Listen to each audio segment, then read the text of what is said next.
All right, so I'm going to go ahead and take care of, let's see, this is our first synchronous session, which focuses on professionalism and thriving versus surviving as a new teacher. As your fellow educators get logged in, I'll take care of some housekeeping for us.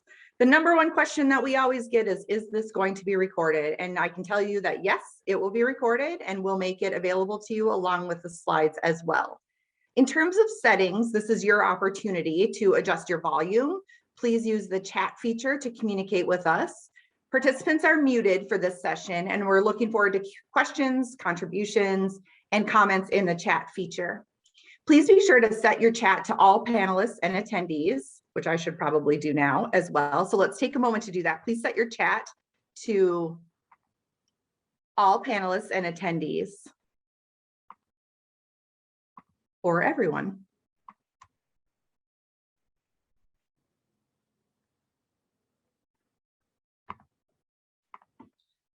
All right, we're going to get started with an opening chat, a chat warm up. And so in this chat, please share who you are, where you're from, and any other thoughts or questions that you have around professionalism and or surviving or thriving. Type into the chat and we'll be on our way. Sarah and Vincent, if you would also participate, that would be awesome as well. So what thoughts do you have around professionalism or thriving and surviving, and as well as who you are and where you're from?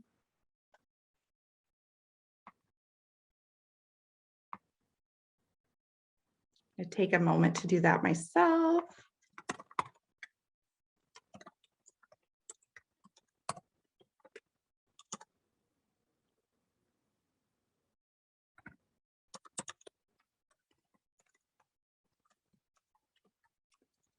Awesome. Good deal. Check out these chats. Welcome, Melissa from Washington State. Thanks for joining us today. Hi, Vince from, is it Monclova? Monclova, Ohio. Thriving is a mindset. So very true. High school, Emily, thanks for joining us. A high school special ed teacher on social studies in Maryland. We have a Right Start Advisor program for teachers in their first 3 years. So awesome. Thanks for joining us as well. And Rachel in South Texas, welcome to you. Oh, this is so exciting. So we're going to get started. I'm going to go ahead and close out that chat. And we're going to move on to our next slide. So we do have some program announcements for the Cultivate program. If you haven't already, please take some time to log into the course. Don't feel like you have to log in and do all the work. That's not what we're asking you to do. Really what we want you to do is just introduce yourself in the discussions. And Sarah's your instructor, and she's taken the lead on that and put some information in there in the introduction about herself as well. And so please go ahead and introduce yourself when you have a moment in the discussion panel in the Cultivate course. And then feel free to chat with others about this synchronous session as well. And there is a specific discussion board dedicated to discussing the synchronous sessions. And then my advice to you is to review the content and resources. Don't go in there, like I said, thinking you're going to go through all the content or work through all the things, but do go in there with an eyeball out for what might be useful as you just get started in this new school year. I will give you a hint that there is a back to school checklist in module 2, among other resources. So even if you just get in there and you find 1 or 2 pieces that are going to be helpful for you in this new school year, please feel free to jump in there. And if time permits, likely not, we totally understand that. You can work through the content or simply download or print the things that are going to help you. Sarah, anything to add there as the instructor? I think that's great. Yeah, just taking a minute to kind of scan through and see if there's anything really specific. We totally get everyone's got a lot going on right now. And there's a lot of wealth of information in there. So I do know that we were having also a little issue with the posting visibility. And so I think we're getting that fixed. So if you weren't able to see something, please still post yours. And then once we get it all situated, they should all post up so everybody can see everything else. But for now, please go ahead. If you feel like, oh, nobody else has done it, please still do it. We're still trying to get some of those technical things completed. And Melissa, I did see your chat that says you've had trouble viewing the modules. And so either Sarah and I will reach out to you probably either tonight or tomorrow to make sure that you're kind of in the right spot and that we have you where you need to be. And then we can guide you into those modules as well. Any other questions in the chat about the Cultivate program in general? Anything you're wondering? Let me give you a few minutes here.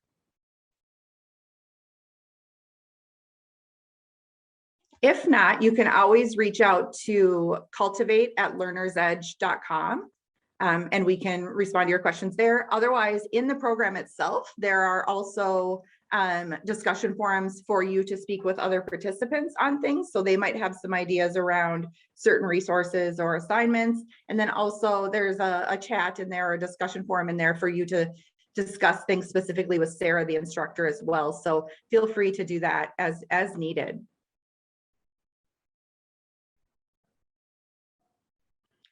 Well, now an official welcome. This is our first synchronous session for Cultivate, a program for new teachers. And it's one way that we plan to support teachers new to the profession moving forward, both at Learner's Edge and Teaching Channel. Now, my fellow educators, you're here to learn with me from experienced educators who are providing their wisdom in the spirit of supporting you, the new teacher. Let's begin with a panel introduction. Vince, would you be willing to introduce yourself and tell us how you got into teaching, what you're doing now? Sure, be happy to. First of all, thank you for letting me come. Thank you I'm for joining grateful us. that you invited, and I'm excited to be here with all of you today. So hopefully I make it worth your while for inviting me. So time will tell, right? By the end, if you're muting me, I'll know I didn't do a good job. Yeah, I'm Vince Laverick. I actually grew up outside Chicago, and I've kind of done a tour. So I went to school up in Wisconsin, then went back and taught in Illinois. Followed my wife for a job of hers to Ohio, taught in Ohio for, I think, 13 years. And then I moved into higher ed and then moved into teacher ed. So that was kind of my niche after I left teaching. And I was an English teacher for many years. I taught middle and high school. And gosh, so I've been in higher ed now for 5 full-time years. And I am the chair of the education program at Lord's. So the weird thing about higher ed is that you take on a lot of hats pretty quickly. So I oversee the ed program. I also oversee all the grad programs that we offer.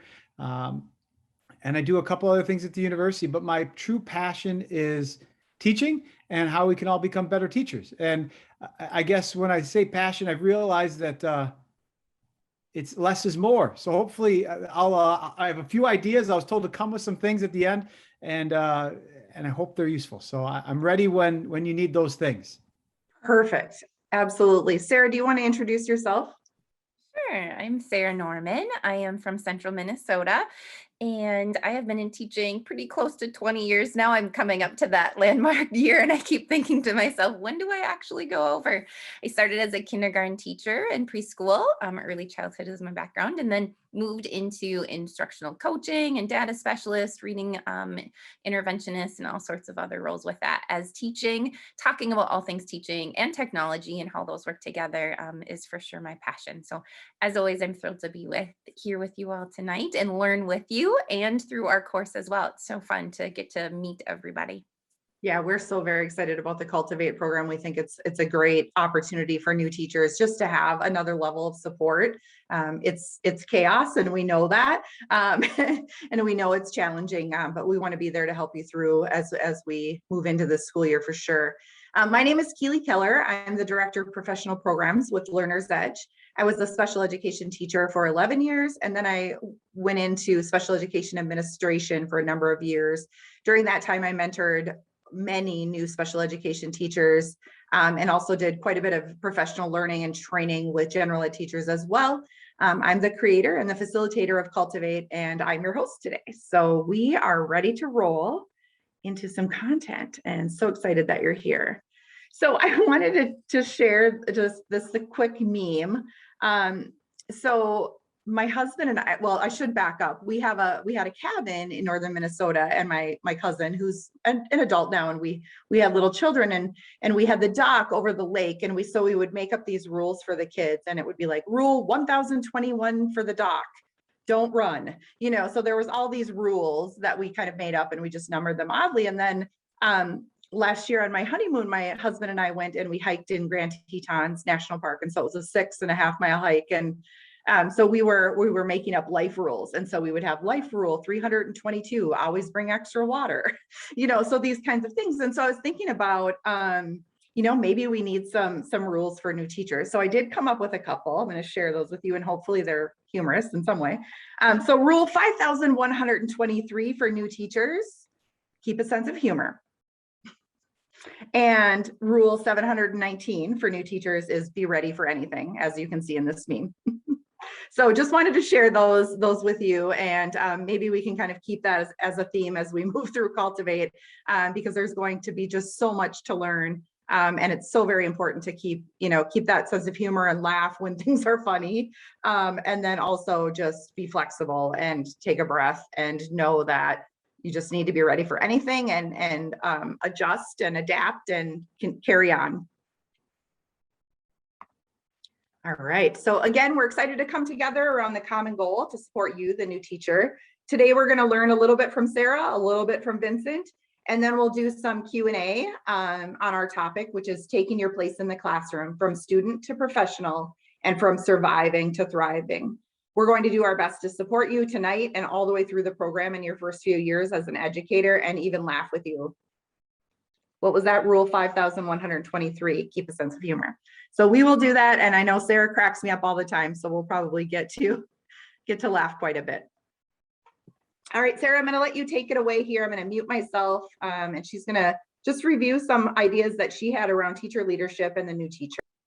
I like that meme, by the way. Like, I always feel like I'm herding cats some days, but some days it does feel like I'm herding velociraptors in Jurassic Park. So I can relate to that. I feel like that's very relatable. Well, before we jump in, we're going to keep it, I agree with Vincent, kind of short and sweet, right? We know you have a lot on your plate right now. We know we've got a lot going on. So we just wanted to touch base at where we're at this at professionalism and being a newer teacher, and kind of some of the pieces that means. In your text, in the book, The New Teacher, right? Shout out, I have mine all marked up. We're in chapter 7 there, and that's where a lot of these concepts, we've got some great articles within that text about that. So feel free to touch base in there. And again, our discussion posts and in the class as well. So as a newer teacher, right, you have a lot going on, but one of the greatest things I can speak to, both as a newer teacher and then somebody who's been more experienced, whenever there's a newer teacher, the level of excitement and joy and passion for your craft and what you bring is so, so powerful, especially this time of year. That energy really feeds so much into those around you. And I don't know if you realize that as you're going through and trying to figure out what you're doing, you are bringing so much to the table. And we just want to take a moment to recognize that, and to also point out that in that sense, then you are being a teacher leader, because those are some really key components to what it means to be a teacher leader, to have that vision, to do well with that, and to move forward with that. And there's a couple ways as you're starting to think about not only yourself. I know you all want to do well. That's why you're here. You're pushing yourself to keep learning with each other.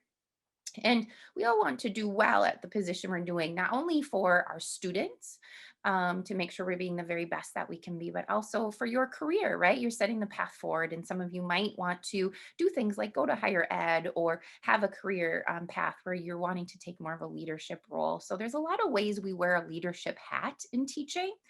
And there's a lot of ways to really refine that and get to there. So a few components as you're thinking of that. What can I do to be a good teacher leader in the role that I am for my students, and also within the building? So the very first thing is teach well, right? Focus on that. That's what you're here for. You're probably getting inundated with committees you're being signed up for, and acronyms you've never heard of, and things that you need to sign into, and digital resources. Focus on that teaching that you're doing. Focus on that connection within the classroom. That is what, when I think of those strong teacher leaders that I know, they've honed their craft. They teach well, point blank, just keeping that simple. So really taking some time to just let some of that other stuff go and focus on what you need to focus to do with your students can be really important. And it's okay to say, I'm not sure what that is. Can you help me with that? Or I'm not sure what that is. I can't take that on right now. When you get asked to be on the, 945th Sunshine Committee or whatever it might be, like Keely was talking about. So recognizing that. The second step is to also kind of recognize that you don't need to know it all. Work closely with your mentor. Let them help you grow in your craft and what you're doing and the skill set that you have. One of my favorite quotes is that people aren't born with leaderships. They learn that. You learn those skills that you gain as a leader. So going through watching your mentors, learning not only what you could do or what you want to do, but maybe something you don't like or what you don't want to do, right? Part of what makes teaching amazing is the art that comes into that. But work closely with your mentor to let them help you learn and guide you with that. It is powerful. That collaboration is a big word in education for a reason. So if you don't have a mentor right in your building with you, or maybe you don't agree with your mentor or you have issues with that, hopefully you have some people within your district you can chat to, but always throw those discussions on our discussion board post. That's why we're here to help you with that. So, And Sarah, when you say mentor, you're not necessarily meaning that it has to be someone that's assigned to them, right? Because I had a mentor that was assigned to me as a new teacher, but I also was kind of on the hunt for other mentors at the same time, kind of informal mentors. Yeah. So I did my new teacher training today in my district. And one of the things we talked about is not only do you have your mentor in our district, somebody gets assigned, but you're going to have teachers that you naturally connect with, whether that's somebody you know outside, you have a connection in the community, you just really like their teaching style. Maybe they have the same Ray Dunn coffee cup that you do, whatever it is, right? You just find somebody that you're like, that person and I click. Last year when I was thrown into a teaching role that I hadn't done before, I was calling my friends at 10:30 at night, right? And my teacher friends, not my mentor. So that is when we say mentor, it can be that person, but also those other people that surround you. Your inner support circle is really maybe what we should call that in teaching. And Sarah, I bet I'm willing to guess that you would be one of those mentors as well as the instructor of Cultivate.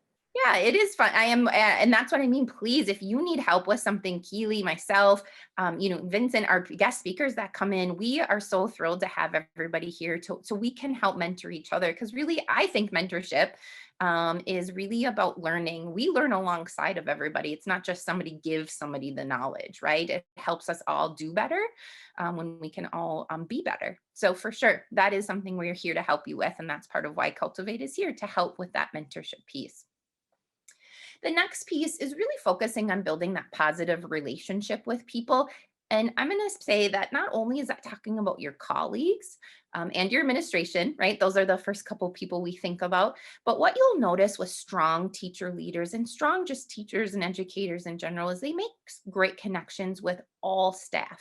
So your paraprofessionals that are in your classrooms or teacher aides, every district kind of calls them something different. Perhaps it's the custodial staff, your administration staff, right? I would tell you that one of my advice I give all of my mentees is connect with your building secretaries because they will save you more times than not. All of those people, but also the community leaders, the people that utilize, because your schools really are the hub of the community. And sometimes we forget that. And so making sure that you've got a great connection with those people as you see them, and don't be afraid to ask, what is it that you do? Or, hi, I'm, Sarah, it's nice to meet you, and those kind of pieces, because there's so many people, right? Because we are those community hubs, but making sure you're building those positive professional relationships with all of those people, it is quite impactful on what we do in the classroom. And sometimes people forget that those people really can impact how your school year goes for you. That is so true. I had a great relationship with our building secretary, and I don't know how many times I had to go to her because my keys weren't working and I couldn't get into my classroom in time to start class. And she was always a lifesaver. So those folks are so very important.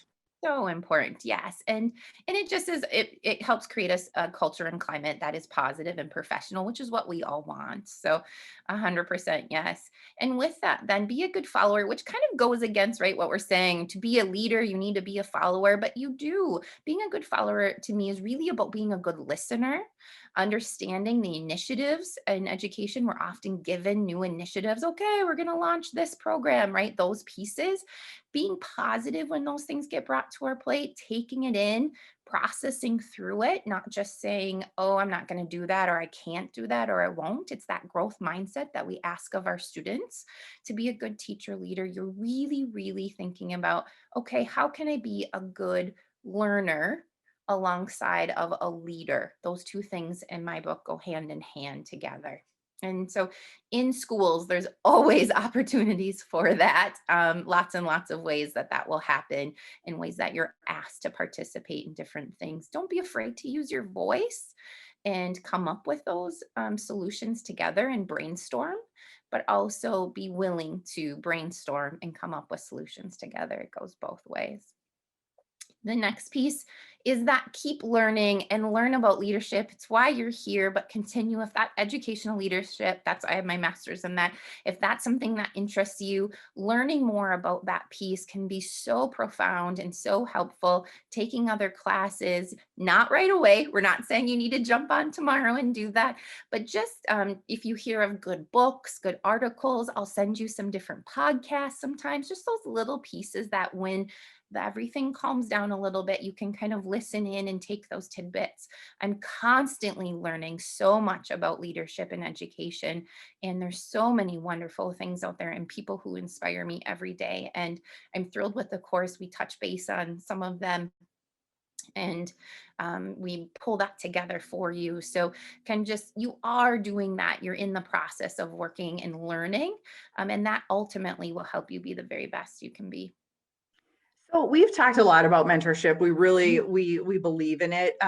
We did a recent webinar. If you haven't seen it, it's new or advice for new teachers.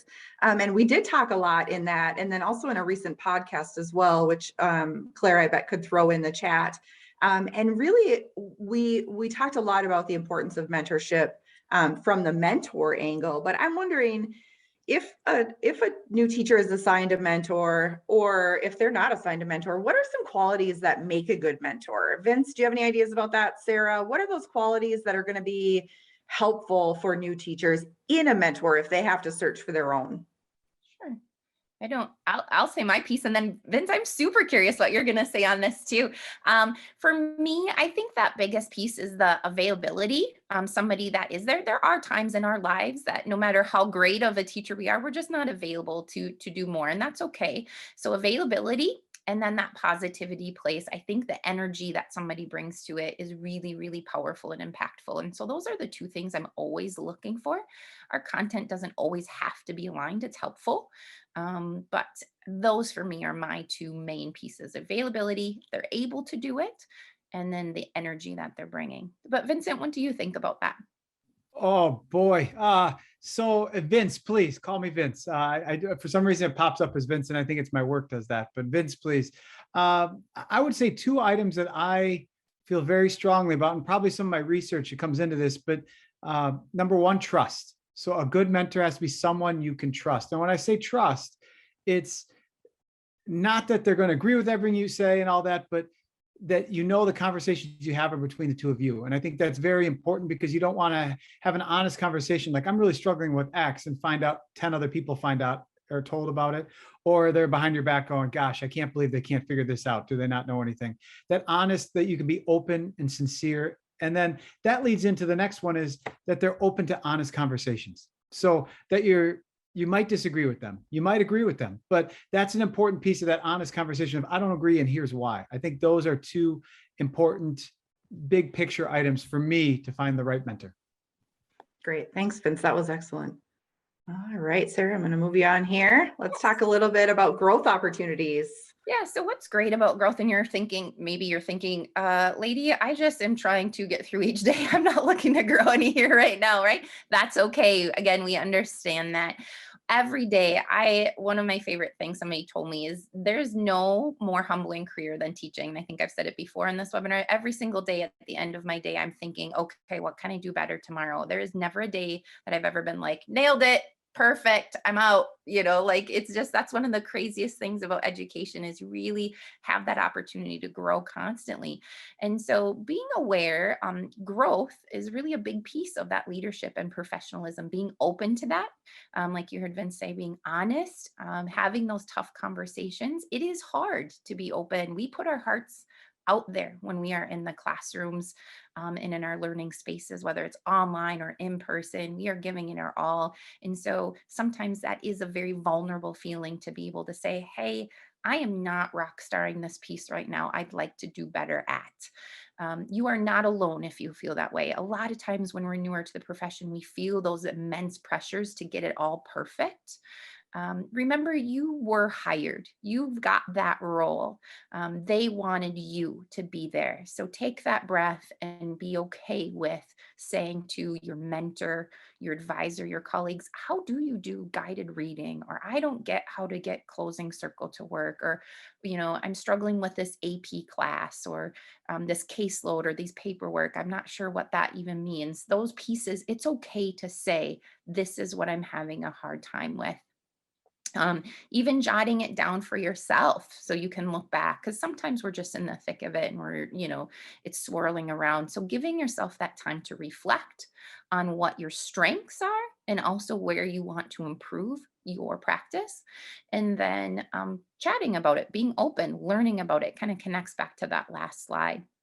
Another opportunity really to grow is just building that rapport. And there is a fantastic article actually in chapter 7 of our book that talks about ways to build that rapport with the students and staff, being who you are, saying it's okay to make mistakes. I make mistakes, we all do. And people will sense that from you and feel more comfortable being who they are. And you will build a more genuine and authentic connection with them. So owning, like, oh, yep, totally missed that, or I messed up on that day, or I'm sorry I'm late for that meeting, right? All of those pieces, we do have to give each other grace. And so one of the things I would like you to do for yourself these next few weeks is just thinking to yourself at the end of the day, okay, if I made a mistake, I want you to say, it's okay. It's okay to make mistakes, and that's all right. And here's what I'm going to do to fix it. And then let it go. And just let that be. Just let it, set it to the side, because you are going to make mistakes. We promise you, right? Yep. I like the little cat thing there. And I don't even know, this summer I was teaching to a group of gifted and talented students, and we were coming up with our norms, and we came up with, it's okay to make mistakes. But as I was writing it on the whiteboard, I forgot the word make. So I wrote, it's okay to mistakes. And one of my students called me out. I didn't realize it at the time. And he's like, oh, Norman, it's, you messed up. And I was like, yeah, no, I got it. And they're like, no, you wrote it's okay to mistakes. And they all kind of were like, it's our first day, he's calling out the teacher. What's that going to be like? And I said, it is okay to mistakes. And that became our mantra. And then they all kind of took a breath. And I don't know how many times I heard that parroted back. Kids were writing it in chalk on the outside. And in fact, one of the teaching assistants that worked there made me a t-shirt that said, it's okay to mistake. Oh, that's so great. I love that. And I love it. And it just let us all learn so much more when they realized I was willing to make mistakes and say, yep, I missed a word there completely. It happens. Yes. And Yes. that was such a big relief. So we got those. Yeah, I've heard you say a couple of really important things. One, I've heard you say own your mistakes. Yeah. And so I know that there were times when I was working with students where I did make a mistake, and sometimes students deserve apologies, right? So it's okay to say, hey, I made this mistake. I'm sorry about it. Here's what I'd like to do moving forward. Can I get some buy-in as far as how you feel about this? And so, wow, what a model you are for students if you're actually owning your mistake and looking for a plan to make that better the next time. Yeah. So I definitely heard that. And then the other thing that I heard you say is ask for help. And so recently I heard a speaker and they were talking about, if you're having struggles or challenging times, nobody knows that. The only person that knows that is you, unless you own it and say, hey, to whomever, your administrator, your mentor, another co-teacher, Sarah, as the leader of our course, I really need help with X. And really it's on you to ask for help. And so, we're going to kind of flood you with all these supports, but if you're struggling with something internally and no one knows that, there's no way that we can help, because I don't know about you, Sarah and Vince, not a mind reader, right? So neither are our mentors or our leaders. So ask for help if you need it. And especially once our classroom doors close and our kiddos come and you do feel like you're hurting velociraptors, it's okay to say this day was really hard or this kiddo was really hard. Getting in front of it and connecting with anybody that you feel comfortable talking to will just help you. Don't wait 2 weeks. Everything from today, what our tech person said, if you lose your key fob to the building, please don't wait a month to tell me, right? And so I was like, oh yeah, that's a good point. You lose your key fob, but we're like terrified that we're going to get in trouble, right, for losing our key fob. But it's a security thing. But I thought all of that. So don't be like that person. You lose your key fob to great big things. Just tell somebody right away. Let us help. Yeah. We're here to So help. Sarah, you talked about building rapport with staff and students. I'm wondering if you have a favorite strategy or method for building rapport with parents or guardians. Ooh, that is a great one. Yeah, we haven't talked a lot about that, and they're scary this time of year, those new families coming in, right? I got to be that mom today. I got to meet my son's teacher, and I had tears in my eyes, and I went from being a teacher to a mom hat, and that's overwhelming for those of us that have been on that side of it. So building rapport with my families didn't come easy to me right away, because I get anxious. So I was very like, oh, they're judging me and they're worried and I'm worried and don't believe what you hear and I won't believe what I hear. And, it was kind of, especially working with little kids, kindergartners. And so one of the things that I found really helps me is to create systematic, communication. I just became very timely. I was going to communicate these few things and I was going to do it on repeat. And so they knew what to expect from me and I knew what I had to do. So I wasn't trying to make some magical, beautiful newsletters every week or every month or whatever it was.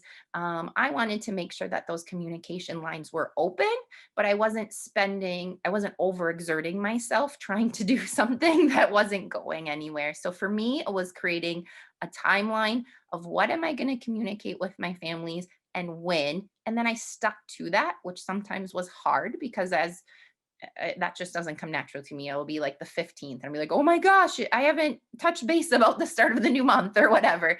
So putting that in my planner, making sure that was a priority for me. And then the other piece is just being very real and honest and open. And right now, what we've gone through, even the last year and looking ahead to this year, parents, me, that's mom. Today I had tears in my eyes because I just want somebody to take care of my kiddo, right? That's what they want. They want to know that you've got their kiddos and that you're doing everything you can and that you're there to support them. So I do like to just say, hey, I'm here for you guys. How can I help you? There's like a meme, not a meme, like a picture floating around, that handle with care. Have you seen that on like social media? A teacher had come up with this little note and said, hey, I know there's a lot going on right now. I don't need to know the ins and outs of what's happening in your home life. But if last night was rough or the weekend was rough or something's going on, shoot me an email, send me a note, tape it to my little kid's backpack, whatever communication, seesaw me, and just say, hey, handle with care for Susie today.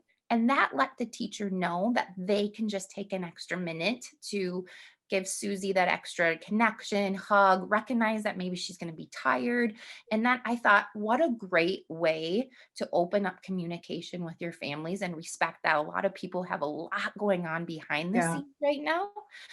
So that handle with care, if you Google it, it's quite, I think, is it okay from the Today Show.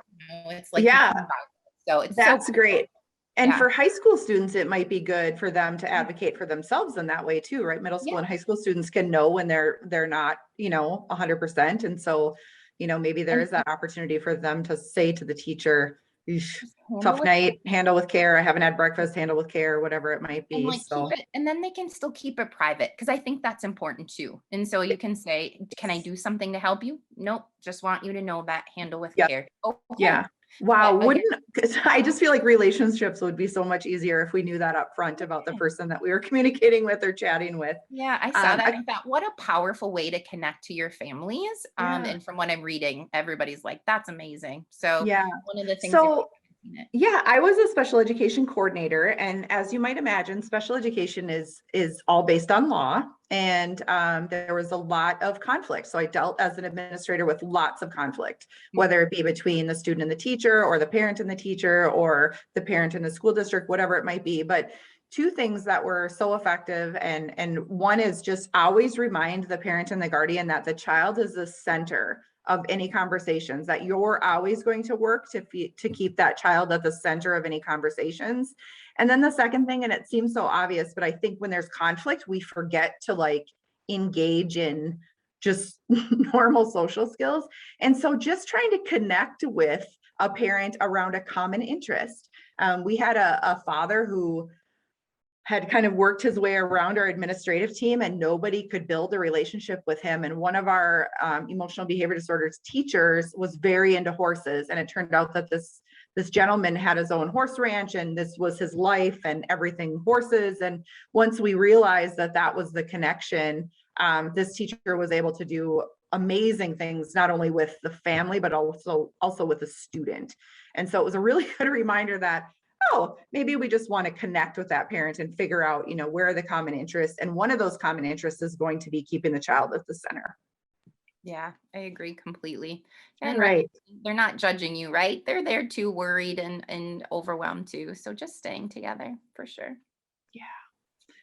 Yeah, so that really rolls into, so then when you do connect with your families, right, making sure we're always being professional. As you probably feel, just like your brain's in 400 places, you're gonna miss an email from somebody, or you might not respond as quickly as they want you to when you have these impromptu. I showed up at my son's school today, so I know that teacher, but these things happen, right? We get caught off guard. So really taking a breath if you're in the middle of something and you're feeling overwhelmed, and pre-decide your attitude. And I think that's such an important piece. Like when I read that, I couldn't highlight enough. Everything from the teacher's lounge to your interactions with your families, to all of our staff meetings and your workshops, if you've already started those first few weeks of school, to if your school district will be pivoting and turning as far as instructional delivery model, we have to pre-decide our attitude on how we're going to roll with that this year. And so we don't expect you to walk around with a smile on your face 24/7, but think to yourself, okay, this might be tricky. This might be hard, but I'm going to do my best to stay calm.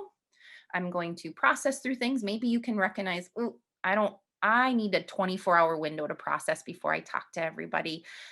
Give yourself that time. I mean, I caution you as a newer educator, try not to get sucked into kind of the negative Nelly conversations that tend to sprout up here and there, especially with the intensity of what's happening in our world right now. It's okay to walk away, and it's hard when it's your team. It's hard when it's your colleagues, but sometimes you're eating your lunch and you might just say, I'm going to give myself, maybe Thursdays to eat lunch in my room alone, just to give myself a break from that. So pre-decide where you're going to be at, and then give yourself checks as you go through it. Am I staying in that space? What do I need to change? Because it will be a big part of your year this year. And with that, then kind of where you're at with your attitude, build those relationships to reflect that. Not everybody is going to be for you in teaching, right? Not everybody's there to be friends, and not everyone's on the same page as you, and that's okay. We still need to be professional and be respectful. And you also deserve to be treated with professionalism and respect. And so building those relationships with people can really go a long way for that. One thing I always think of when I read it, I thought of my first year teaching. I smiled in the hallway at somebody who was another teacher and just said, good morning. And she just glared at me like I was, I ran over something. I don't even know. I was terrified. I was like, oh, she hates me and all of this stuff. And it blew up in my head to this big, huge thing. And she didn't. I'm sure she was just having an off morning. She doesn't remember that interaction. I asked her about it years later, but it stuck with me now here almost 20 years later. Then when I first read that article, I was like, oh, yep, that was the day Marissa glared at me. So make sure that you are being approachable. And then also don't take it personally if you are trying to build a relationship and maybe people aren't as quick to be friendly back. Just don't take it personally. It's okay. Keep coming back, keep being centered on who you are. And then with that, also in that professional space, contributing to education, be what you know. You are a wealth of knowledge. You've got so much great ideas and energy and thoughts and all of the things that you are bringing to your students and your families and your communities. Contribute that. Don't be afraid to say, hey, I know this, or I know a lot about this, or I tried this before.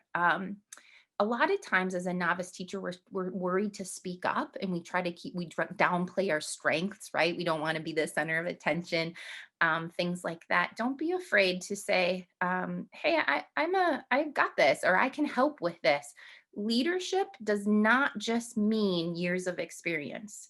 That you might not have as many years of experience as somebody else, but you might have a lot of leadership or knowledge in that area. So please contribute to those conversations, because then what will happen is you'll be able to have that passion filled for you, and you'll learn a lot about yourself as well and really enjoy your year more.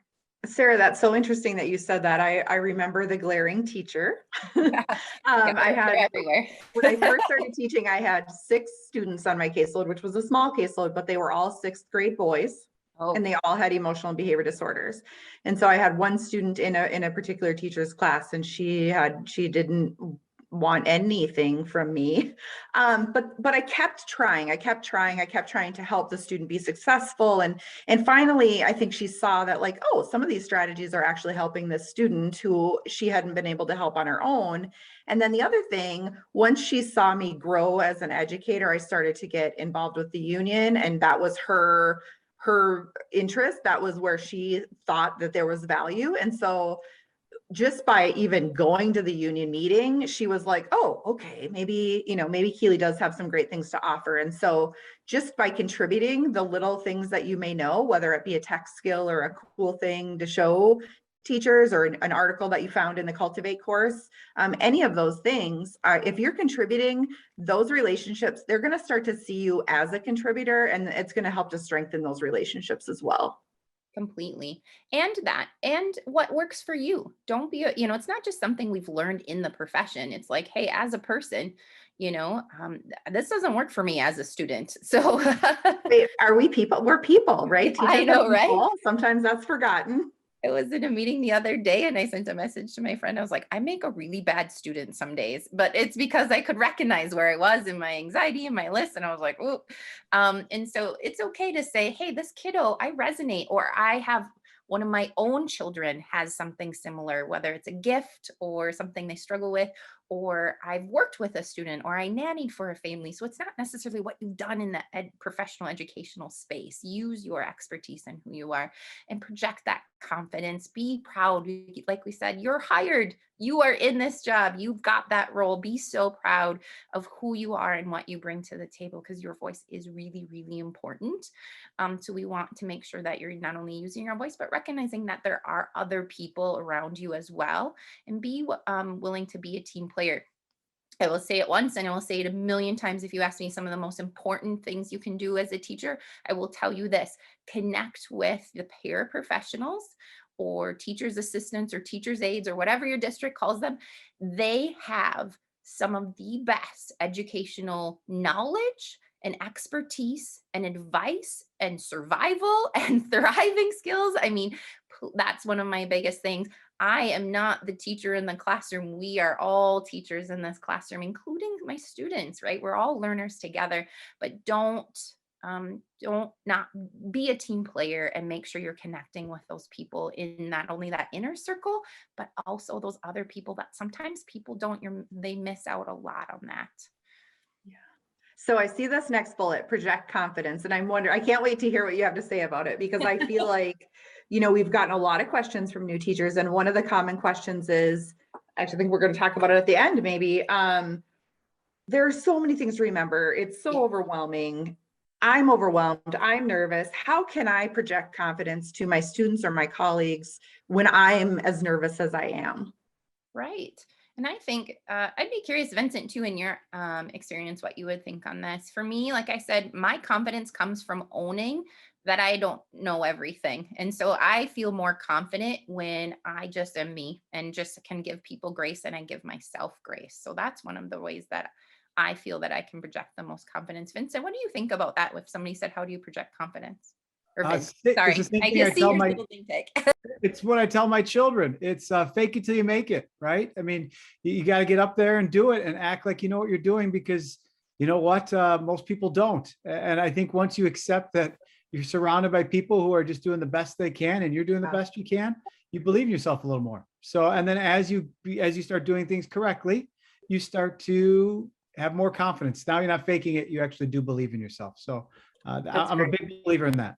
Yeah, fake it till you make it. I think I've heard that for years and years and years. It's actually a strategy that we used to teach some of our students as well when they weren't sure of how to behave in the classroom. We'd say, fake it till you make it. Look around and see what the other kids are doing and fake it till you make it. You know, if you're not sure, sit up straight and listen and attend and just, you know, look like a student. Yeah, so I think that's great. I love that. Project confidence. Mm-hmm. Yeah, that's a big piece of that. You know, the other thing that I do, and even if I don't exactly know how things are going to go, you know, like the synchronous session, it's our first synchronous session. We don't know exactly how it's going to go. We had a tech issue right at the beginning. So now, you know, the webinar is recording, you know, but I think the piece there that we have to remember is things are going to happen, and it's important to prepare and be proactive, but also because that's going to help you be confident going into a thing, whether it be a parent meeting or your first class experience or whatever it might be. If you're prepared, you're going to feel a little more confident. So be prepared, but then also monitor and adjust. If things are not going the way you thought they were going to go, try to figure out, you know, what do I need to do differently? Do I need to say to my students, whoa, this lesson beginning didn't really start out the way I wanted to. Let's have a do-over, you know? And so own that, but also just be prepared. And then as you're working through whatever the thing is, you know, just be ready to monitor and adjust, because you're going to need to do that. You're going to need to be flexible as a teacher. Yeah, I agree completely with that. Such good thoughts.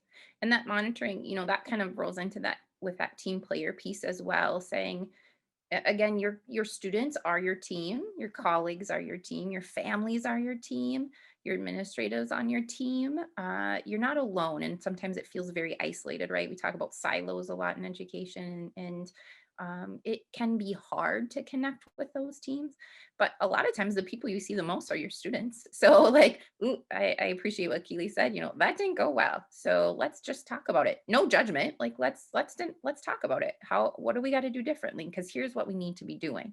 You know, well, even maybe, you know, kiddo, it's distracting. I want to be outside, or I'm thinking about this, or this happened, or whatever it might be.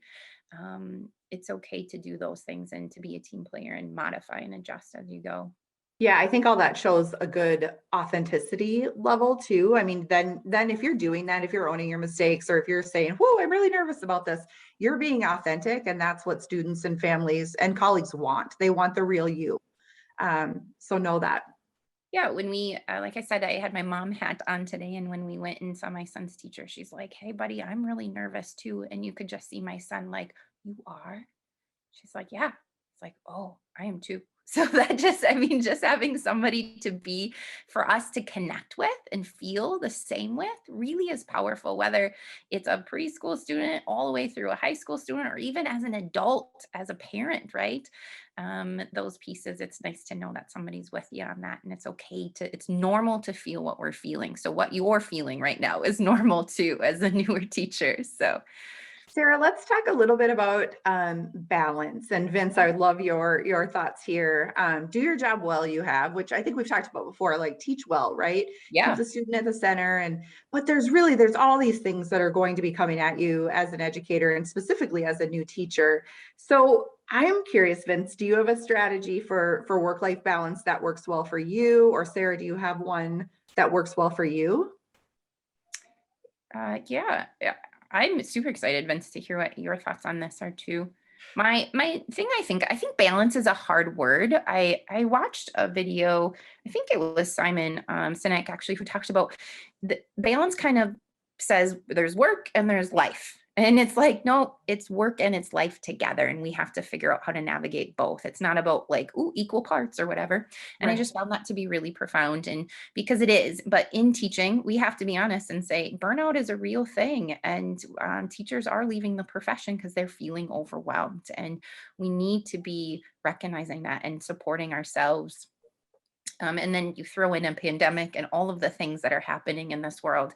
And whoa, balance is a big word to try to figure out. So for me, it's all about doing my job well, recognizing, like I said, there's not a day that I feel like, oh, that was perfect. But being able to say, okay, there are things that can wait. And this is where my priorities lie now. It's not always the easiest thing for me. And I think there'll be many people that you connect with that will be able to honestly say that's hard. Right. It's hard for me to find that balance, if you will. So for me, it's keeping things separate when I need to keep things separate. And sometimes, but allowing myself to, if I need to bring something home to do that, if that's that high of a priority, letting myself do that, but not making that a regular habit. Or if I need to take a day to be with my family, take the day. It's okay that your family needs to come first. Those pieces, it goes both ways. I feel if we always take adjustments on the one way, that's when I feel off balance and I'm not recognizing where I'm at. So that's my biggest piece. But Vince, what are your thoughts on that balance piece?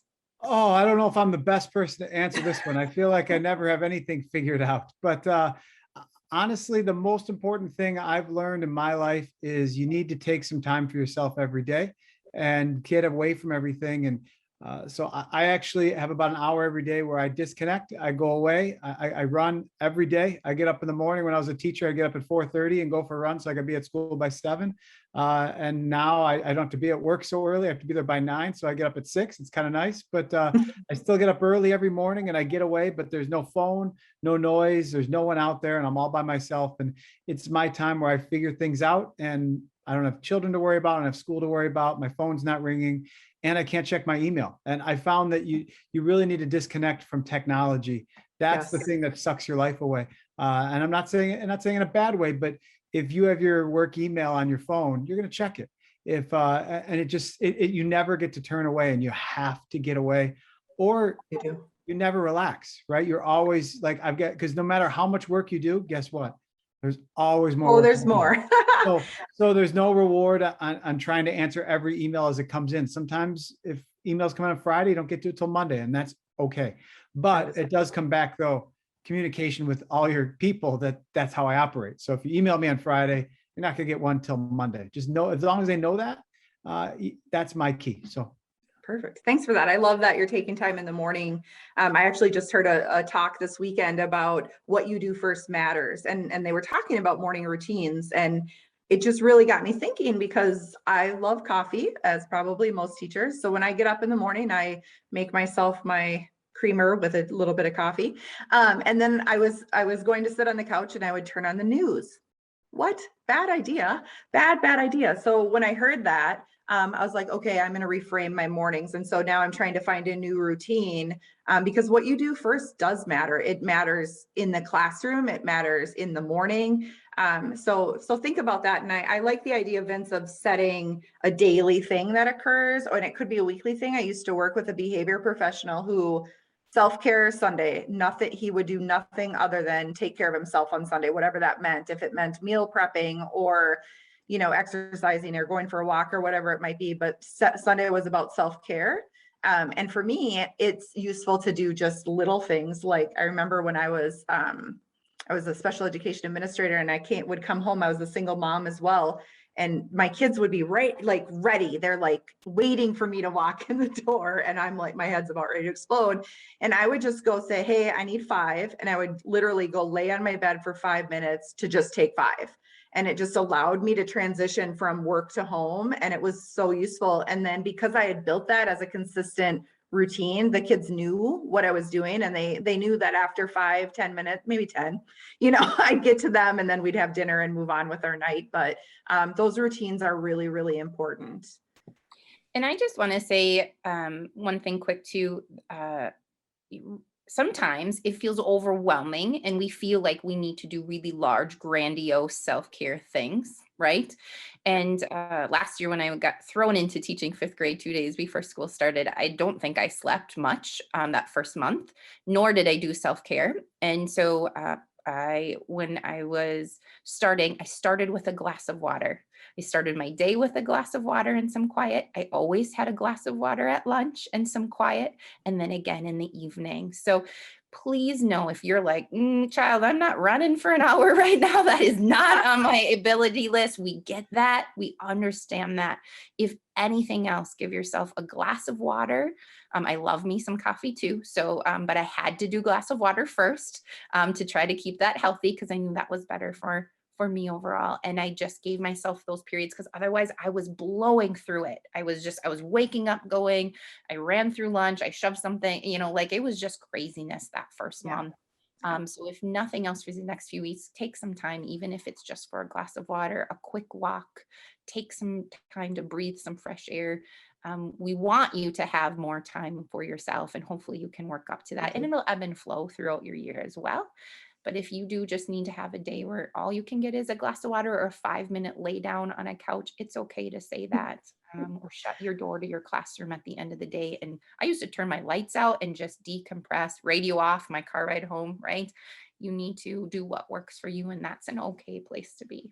And it's interesting that we're talking about that because this next slide here is about modeling, and it's about, not just being professional for you or your career advancement, but for your modeling for your students as well. So imagine the impact you have if you say to your students, wow, I'm just feeling really anxious about the Lyceum that's coming up this afternoon. Let's do a quick mindful activity. And that modeling is going to be so powerful. So Sarah, can you just quickly talk to the idea of modeling for students? Yeah, being that professional, teacher leader, we often think about like, ooh, leadership and where's that going to get me, and thinking about my career and how things are going with that. But your students are watching that. They see the way when you hang up the phone, when the office calls to tell you something isn't working, right? They see how you respond to that. Or when a student comes in without anything and they're kind of a hot mess, they see how you welcome that student back into your classroom, or even back into your classroom if they had something happen. They see how you interact with their families. They see how you interact with your colleagues. So please always be mindful of what you're choosing to do.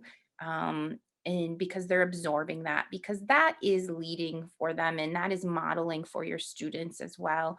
What you are their role model. That is what's happening. You may not feel like it. They might not tell you they care what you think, but they do. And they are watching you. And nowadays, as any, right, it's so vital for our students, our kids, to have positive role models that can help them grow and learn and recognize. They might not get it at home. They might not see it on TikTok. They might not hear it on the news. They might not see that anywhere. There is a whole lot of craziness happening in this world right now. So taking that time to model for them, that can stay out there, and here, this is how we act. And that not only will just project you as that teacher leader for your students, but through your career with your colleagues and your coworkers as well. And it will feel really good at the end of the day for yourself. Awesome. Thanks, Sarah, for all that. There was so Yeah. many applicable ideas in there, and little strategies that you can use next day. And that's always what we're looking for at Learner's Edge and Teaching Channel. What can I do tomorrow with this? So in that vein, what's one thing you can take from Sarah's wisdom and apply to your professional practice? Go ahead and type that into the chat. And then we'll see kind of what comes up here. Yeah, I like and that's one of the things I really liked about our text, or even the conversations we have, are those little snippets like, yep, this is something I can do, or even that I should come back to, right? It's not just that we haven't done those things yet. Sometimes we all need those reminders as we Yeah, go. Melissa says, don't take things personally. And I used to have another acronym, Q-tip, and it was quit taking things personally, or quit taking it personally, Q-tip. A good way to remember. You follower. I know the follower advice was really good, Sarah, because you don't typically think like that. If you're thinking about leadership, you're not necessarily thinking about being a follower. So that's good. Well, It's yeah, okay and to follow up and make progress as a group. That's great. it's hard, right? We get pushed to do so many things sometimes. Sometimes it's okay just to go, I'm going to give this a shot. I don't think it's going to work, but I'll do my best. And that Right. will just speak volumes about us. And you'll feel good about that too at the end of the day. Perfect. Awesome. Thanks, everybody. We're going to hear from Vincent next on just the ideas of moving from surviving, which obviously we want you to do. But we are also very hopeful that you will move into thriving in your first year as an educator as well. So Vince, take it away. All right. Can I share my screen? Is that possible? Yeah, absolutely. Let me just. It says if I click it, I'm going to tear. All right, there we go. All right. So I put something together here. I promise it won't be too long. I was told to go for about an hour, hour and a half. So I You figured were that was perfect for everybody. That's awesome. I'm just kidding. Let me see. I'm just, it's covered up right there. There we go. I will be brief. I'm a big believer in brevity, and I had to disappear there. It's getting dark here. I'm on the east side of the country here, and it starts getting dark, so I had to turn some lights on. There you go. So what I wanted to start with for all of you is, I think Sarah said it numerous times, you're prepared. So I'm going to try to skip through things I don't need to repeat, but you are well prepared and you're ready to be effective teachers. And I think that's where I'm coming from all this. So I was asked to give you key ideas that you could use immediately. So I tried to find some things that I wish someone just would have told me I could have done this. And you're like, and probably for most of you, you're already doing them. So I'm just maybe reinforcing some of the ideas that you're doing already. So the first one I had was this idea of I found myself explaining instructions so many times, and I found myself having to repeat myself so many times. And now with some of the challenges we face with COVID and things of that nature, where students maybe can't come to class for a while, or we have parents, I've learned they're more engaged in the students' education, and for good reasons. So I found if I asked them to do it, I would often just make a how-to video, the same thing I explained in class. So if someone said, you know what, I just didn't get that, you can explain it again, but then here's also the video of me explaining it. And I'd record myself doing what I did. If it was a technology thing or whatever, I showed them on like my iPad, I record myself doing it. And then it just made life so much easier, because it wasn't like students didn't feel embarrassed to ask again. And Keely mentioned she was in special ed. I found so many of my students needed, and not all of just my special ed, just that I missed that one part. So these videos, I would just catalog them. And then when a parent had a question, I could just shoot it to them, and I didn't have to spend an hour, because I'm a parent of 3 children. I'm gonna be honest, I have no clue what's going on half the time at parent school, because these long messages come and I get them confused between my 3 kids. So a quick how-to video that's 30 seconds long on how to help my kid submit his homework online, that's very helpful. Like, when we watch it, okay, we got it, buddy, let's just do this really quickly. So I found that to be a really good strategy to take some pressure off you. And as Sarah said, projecting confidence with parents and communicating, this is an easy way to show that you kind of got to pull together. And it wasn't extra work, because oftentimes I recorded myself doing it with the students. So I just kind of kept that and used that as my source that I moved from. So that's probably my first one is, can you do things smarter? And how-to videos are a smart way to just simple things or strategies that they have to do in class, make a video for it and pass it out to students digitally, because I know a lot of us have digital classrooms now, or email to parents, very helpful. The second one I had was simplicity. The simpler, the better. If your instructions are over a paragraph long, then maybe you shouldn't do that assignment, right? If your communication with parents is more than a page long, then you're saying too many words. I as a parent love bullet points. Just what do you want them? What do you want from them? What do you want them to know and get out? But I was an English major, and I found out very quickly no one cared that I could write well. So I didn't need to impress them with great, prose and all these, metaphors in my writing. No one wants that. So just parents and students, the more specific you can be in clarity, less words, I found to be very effective. And I keep coming back to what Keely said. So many of my students I worked with were students of special needs, English as a second language students. The less words and the more clear you spoke, the better it was. And then everyone understood it. And I found that to be a great way to work. Yeah, and so I love the idea of simplicity in your verbal communication, but also then making it visual in some format. So whether it be bullet points or your how-to video, those strategies, while they work so well for students that are special education students or English learners, they also are helpful for all learners. So I love that. But simpler the better. And that's why I'm going to take my own advice. I'm going to keep moving. So we're going to be simple. This one, I was always, so in my education, and we so often teach from where we came from, but in my education, I found I took a lot of tests. The only essays I ever did, I had these little blue books that we had to write a lot in, and then like we'd turn those in, and half you probably don't even know what I'm talking about. A lot of Scantron things, that type of stuff. So I found that they were easy for teachers to grade, but maybe not student-centered. And I think the sooner you can get to a point where assignments are based on what students' interests are, where they're coming from, where they are at that moment, and try to improve them in projects, and take a step back and say, you know what, I may know the content really well, but it's not about me. It's about how does a student demonstrate that he or she knows the content. I actually found when I backed off and said, all right, so you need to prove to me that you know this.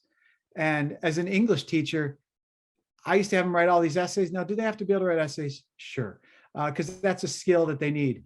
But sometimes when I backed off, they did things well beyond anything I would imagine.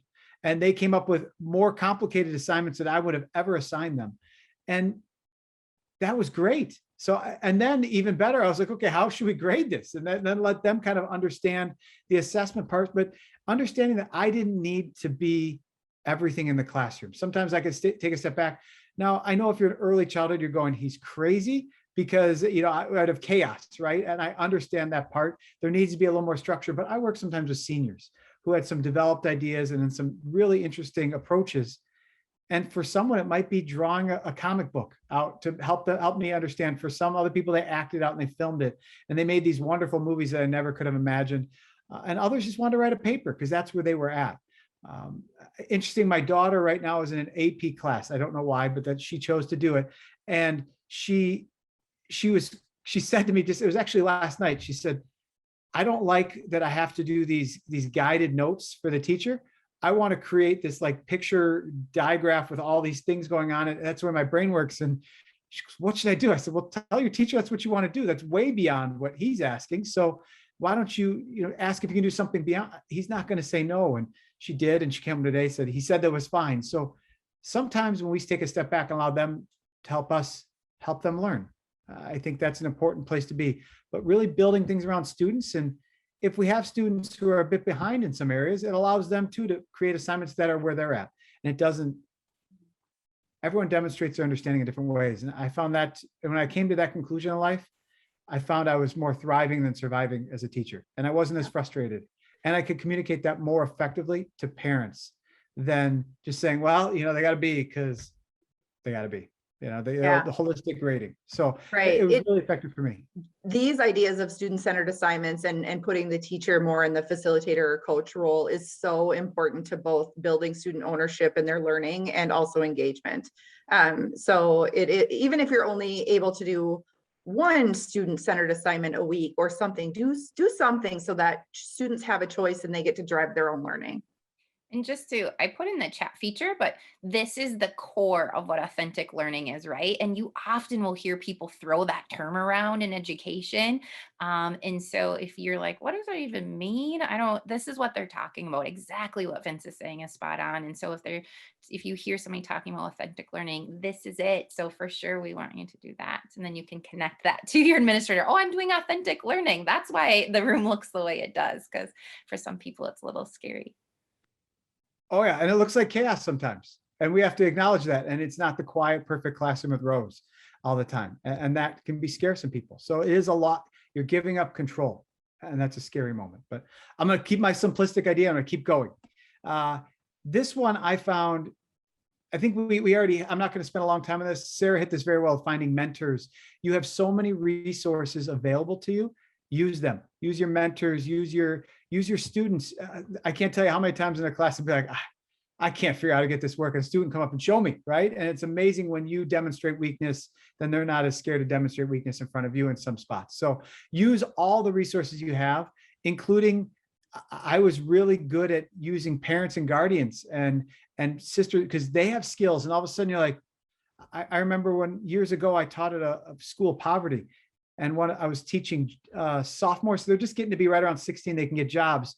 And the kids didn't like to do their homework. So we did a job unit where they had to fill out a job application. They had to write like an introductory essay to someone, like what they would say of why they deserve the job. And then the parents, I found some of our managers in the area and I brought them in and we did real interviews, and all those skills where I had so many resources I never knew I had surrounding me, the community and all those people, they're there for you to be successful. So use them. I think we hit this one. Mistakes are going to be made mostly by you, and it's okay. So just get on with it. The students are going to make mistakes. Something my first class was today for my college courses. I teach a Foundations of Ed class. And the first day, this is something a teacher did with me. We shared classrooms on my first job. So I'd sit in a room with my plan. I'd know where else to go and watch her teach. And her first day, I remember this lady, her name was Margot, still know her to this day. It was 20 something years ago. And she had them do something called the SCAR game. And I was like, this is so demented. And I remember her getting up there and every student had to stand up, tell them their name, show them a scar, and explain how they got it. And then they sat down. It was this whole thing. And I'm like, how sick and messed up are you in the head? And watching this kind of happen. And then at the end, she stopped it and she goes, okay, this was the first day of school. We've all just acknowledged we all have scars, which tend to be our imperfections and our mistakes and things we're often not proud of, but you all just admitted you've made mistakes and done silly things in your life. Like, ran into a bed and smashed your head open, or, opened a can with a knife and cut your hand. We all did these. So we've all admitted we're not perfect day one. So now anytime we do it, it's okay. That just was a mind-blowing moment for me. And I've used that ever since. And amazingly, everyone has a scar that they love to talk about. So the mistake part, getting people to understand that it's okay and we learn from it, is a big part. And sometimes we need to acknowledge, I made a mistake and here's what I learned in front of people, and it helps the growth. The final one, just smile. Just smile when all goes wrong. Just smile. It's all right, because you know what? The sun's going to come up tomorrow. And I think still a positive outcome when things are going poorly demonstrates to children and our students who are looking and sometimes don't always have those people around them all the time, that it's going to be okay. And especially at a time when so many of our kids need hugs and we can't give them to them because of COVID, and we got to keep 6 feet away from everybody. That smile goes a long way of making people feel understood, welcome, and appreciated. And no matter how bad it is, you can always still smile. So I wanted to be brief. I said, I think I did it. My goal was about 5 minutes. I think I was about 6.5. So I apologize. I went a minute over, but those are my key points that I hope you find useful. And I'm going to turn off my screen sharing so you can go back. Perfect. Awesome. So that was so great. And the next slide really is just about, thinking about what can you take from this as a new teacher, whether it be Vince's ideas or Sarah's ideas or my ideas or your own ideas, things that clicked with you. So really think about that and try to find maybe just 1 or 2 things that will help you in the next week or 2 that you could try to do as you move into your new classroom and your new role. We're so excited that you're here and that you have this fantastic career opportunity, and we're so grateful that you're making a positive impact on students as well. We do have time for a few questions. If there's anything in the chat, I'm going to take a look at that real quick. So yeah, any questions from any of the participants, the Cultivate participants?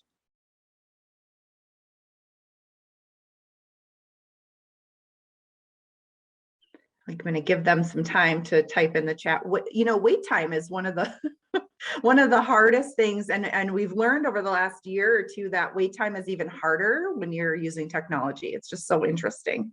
So I can I'm going to let you know that Claire, who works with us for Teaching Channel, I'm not employed yet. Is that going to be okay? In the Cultivate program, I think is what you're asking, and that's totally fine. All of the resources are developed that you can pick and choose and use them when you need them.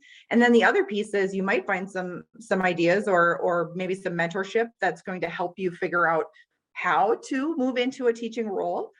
So yeah, totally fine. The other thing is, if you come to an assignment and it asks you to implement it with students, just reach out to Sarah and she'll help you adapt that need. Still Completely. going to school in the meantime for my master's. That's perfect. Great. Yeah, that's awesome. Yeah, we'll help for sure roll through it. And then I think it would help everything, even what Vince was talking about. It helps so much with interviews and that piece as well, to keep those things in mind. It's the real stuff that you will get asked about in interviews that they don't always teach you in your classes. Perfect. And with the new advice webinar that we chatted about at the very beginning of this, there was a huge list of questions and answers. And so we do have a document that we can share out with all of you as well. And I'll get it to Sarah so she can include it in an announcement in the Cultivate course. And it's questions and answers from new teachers, but also for new teachers, and even for mentor teachers and just all teachers. Like, what we have these questions, where do we get the answers? And so we do have a document for that as well. Sarah, I just want to thank you for your willingness to come on and chat with our folks and share your expertise around professionalism. And Vince, I appreciate you jumping on it kind of at the last moment, when we knew we needed an additional speaker. And I love the applicability of the ideas you had. So with that, I think we're going to end our first synchronous session for Cultivate. And those of you that participated and joined us, we're so happy you've been here and looking forward to seeing you on the next synchronous session as well. And I know that Sarah and I will see you in class. Yes. Thanks, everyone. Thanks, Vince. Bye, everybody. Bye. Thanks, Vince.